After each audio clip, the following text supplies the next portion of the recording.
Estamos grabando. Alejandro, bienvenido a esta clase de inglés. ¿Quieres presentarte, Alejandro, para que te conozcan? Eh, pues mi nombre es Alejandro, tengo 19 años de edad, soy de Guatemala y pues estoy muy emocionado para aprender algo nuevo de inglés. Excelente, Alejandro. Muy bien, bienvenido y un abrazo hasta Guatemala. De verdad, me encanta tu participación aquí en este video. Bueno, Alejandro, te cuento que el día de hoy vamos a trabajar con presentes participios. ¿De acuerdo? Los presentes participios son cuando nosotros le ponemos la ing a un verbo, pero no como gerundio, no como el ando o el yendo que conocemos nosotros en español, ¿vale? Ahora, ¿qué pasa? Si yo le pongo el ing a un verbo, este verbo puede tener alguna de estas tres funciones. Puede ser parte del verbo, ¿ok? Part of the verb. Por ejemplo, dice, Diego is reading a book.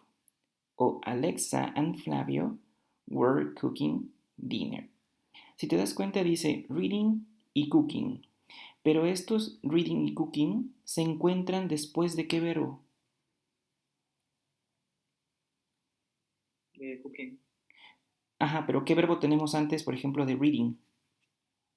de reading, listening. Tenemos el is, ¿de acuerdo? Que es el verbo to be, ¿de acuerdo? Y aquí tenemos cooking. Y antes de cooking, ¿qué verbo tenemos? El verbo to be, El verbo to be, presente así pasado. es. Exacto.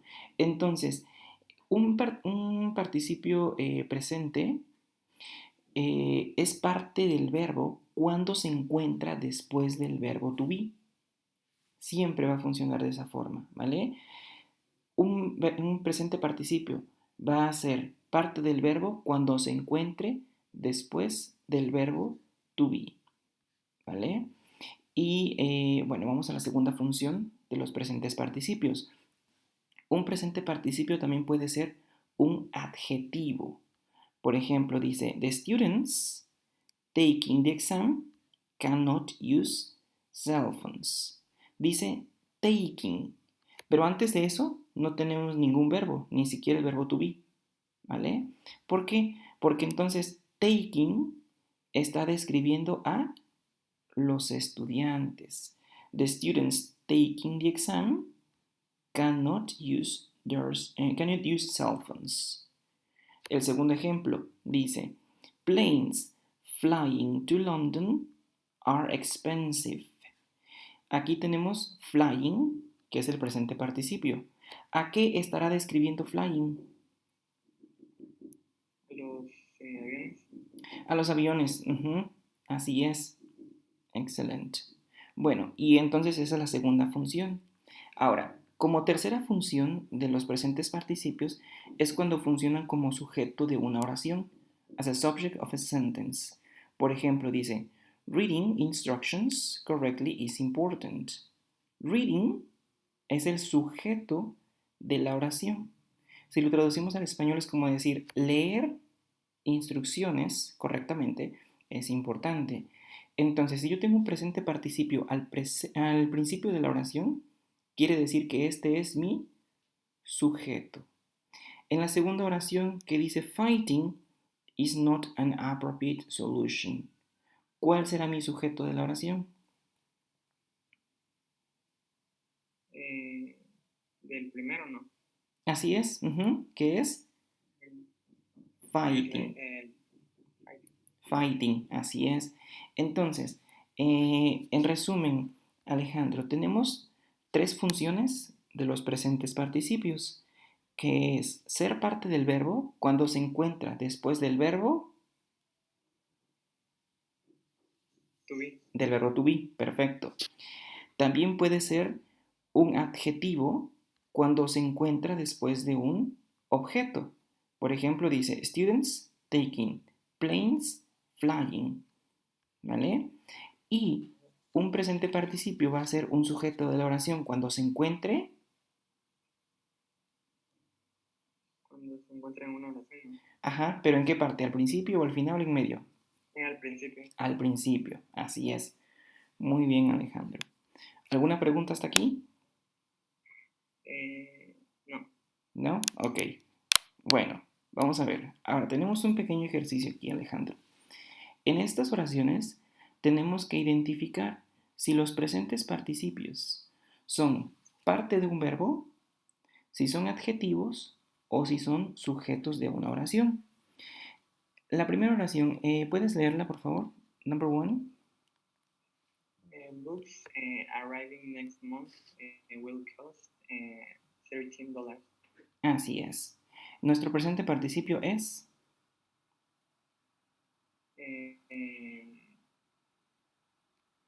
Es un objetivo, ¿no? O sea, así es, ajá. Arriving, que sería un adjetivo. Very good, excellent. Number two. running improves your health. Ajá. Running, ¿qué sería en este caso? Sería el sujeto de la oración. Very good, excellent. Okay, number three, please. I think Robert is studying. Studying sería qué? Sería es,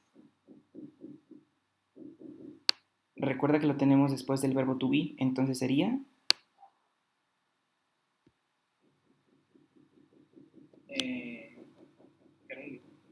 sería parte del...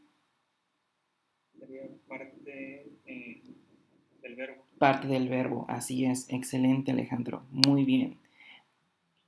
Number four, please. My brother was writing a letter. Tenemos writing, ¿qué sería?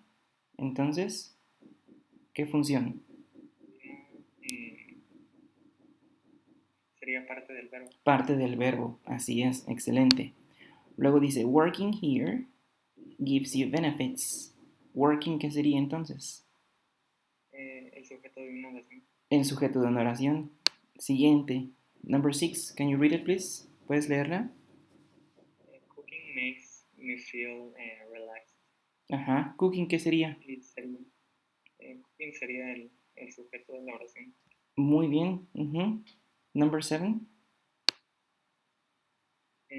People littering will be fine. Ajá. Littering, ¿qué sería entonces? Sería un adjetivo. Un adjetivo, así es. Number eight. Laura is finishing the report. Ajá. Y sería parte del verbo. Excellent. Number nine. I will be working tomorrow. Y sería parte del verbo. Excellent. Ajá. Y la última, number 10. Guest sleeping will have breakfast later. Ajá. Y sería un adjetivo. Un adjetivo, así es. Alejandro, muy bien. Muy bien, excelente. Bien, Alejandro, ¿tienes alguna pregunta sobre esto?